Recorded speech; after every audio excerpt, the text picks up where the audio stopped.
Councilmember Grayeb.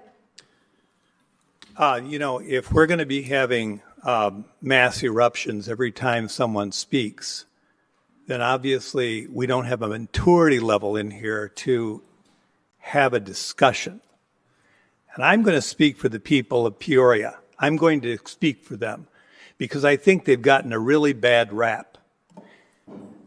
The people I represent, and I dare say the people you represent, and all of you around this horseshoe, have nothing but compassion for the people who are unhoused and who are living like animals outside. Like animals. Yes, like animals. So who is lacking compassion, ladies and gentlemen? We are trying to do something about it. Nobody is trying to be punitive in spite of the fact that it appears that someone is trying to set this up, that if we take any action to address real problems, we're being punitive. That is absolutely ridiculous. You explain to the business people downtown who have spent millions of dollars to attract people here how it makes sense for people to get out of their cars in one of our parking decks, and we have defecation and urination remains in our stairwells. And people are going to our civic center, or maybe they're not going to our civic center. How do we pay our bills if people don't want to come to Peoria?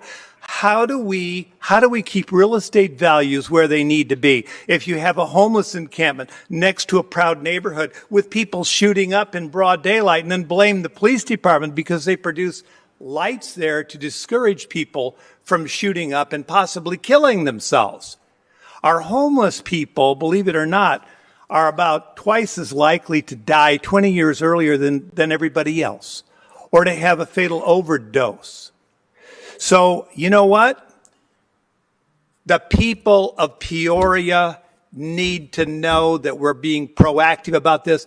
I don't want to hear that we're moving hastily on anything. For how many years have we had this going on? How many years have I communicated with you, manager, about these problems? You, Mr. Doolin, how many years has this gone on? And then all of a sudden, I guess, this Supreme Court case gives us power to do this. Really? We already had the power to move on this a long time ago, Mayor, and you know we did, because we have a non-delegable, I repeat that, non-delegable responsibility to protect the health, safety, and welfare of, this is where I agree with you, all of our citizens. So the idea that we're all of a sudden running at this problem like we haven't been dealing with this for some time is absurd. And if you don't believe me, you go talk to my constituents in all of the great neighborhoods from the River's Edge all the way out to Richwood High School, and I dare say in all of the council districts. Now, if we end up passing something here that's meaningless, we will have betrayed the public. We will have betrayed our public. And as for the idea that we're going to criminalize somebody, hey, it takes two to tango.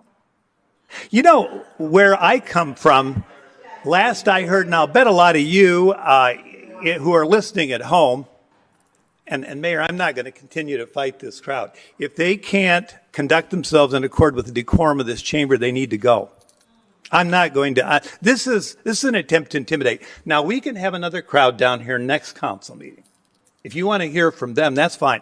But this is absolutely ridiculous that we're trying to vilify the people of Peoria and their elected representatives for trying to get a hold of this problem and save many of these people who are unhoused from an untimely death. It's serious business. If you had to get the calls that I get, my district encompasses the Central Business District. I get calls from everybody that I've been around a long time. If you had to hear from the people in the neighborhoods, you might have a different perspective on this. You might have a different perspective on this. They have rights too. We had a homeless encampment that went right up, maybe I should call it an unhoused encampment, to an elementary school with needles everywhere. It took how many weeks? 3 weeks, Director Doolin, for you to clean that mess out? We have disease vectors in many of our parking decks. And we're asking people to come downtown and attend events. And we had to have professional cleaning done, manager. Did we not? Let's get down and dirty and granular about this, what we're talking about. Nobody here wants to hurt anybody. We want to help them. That's why I have said over and over again how heartened I am to hear that we're going to have a 100-bed psychiatric hospital. Not soon enough, going along Route 91. Why I was happy to contribute money to Carle Health to help retrofit Headington Oaks into a center where we could provide psychiatric services, both pediatric and adolescent. Happy to do that. But, manager, do you have the figure, since the people of Peoria are so cruel and don't care about these folks, how many millions and millions of dollars have we spent to deal with this problem? And as we spend that money, guess what? We're a haven then. Have you figured that out? We become a haven. Peoria is the place to go because we build it, they'll come. We'll never get ahead of it because people are coming from other communities. Does that make any sense to you? To me, that is ridiculous. We do not allow in the city of Peoria people to live in homes without electricity, running water, and plumbing. Why would it be okay for them to live outside in encampments? I have been saying this for how many years to you, manager? How many years have I been trying to get the homeless continuum to address this? There isn't one person in this city, at least that I know of, who doesn't have nothing but the most benign intentions to address this problem.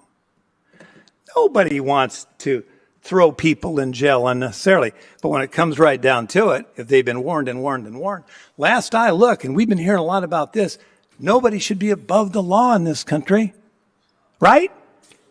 You say that all the time. Well, that means everybody. And to the extent that you put anybody above the laws that this body passes, we're on very dangerous ground.